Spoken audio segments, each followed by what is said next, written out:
నిలబడి యేసుని కేక వేసి ఆయన ఆపి వీడిని తీసుకెళ్ళాలి అక్కడికి.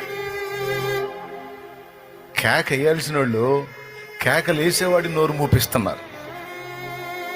కొంతమంది అంతే, రక్షించే యేసు ప్రభు దగ్గరికి వస్తుంటే ఆపుతుంటారు.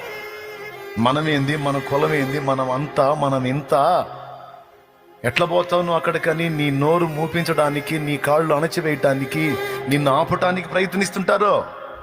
పనికిమాలిన మోక, పనికిమాలిన పాపిష్టి మోక, కనికరం లేని మోక, జాలి దయ కరుణ లేని మోక. వాళ్ళ మాటల కోసం ఆగాల నువ్వు? నీ దీన స్థితి వాళ్ళకి తెలుసా? నీ గుండె గాయం వాళ్ళకి తెలుసా? నీ ఇంట్లో పరిస్థితి వాళ్ళకి తెలుసా? నువ్వు దేవుని దగ్గరికి వెళ్తే క్లాసులు ఇయటానికి వచ్చారు. క్లాసులు ఇయటానికి నువ్వు తిన్నావో లేదో తెలుసా?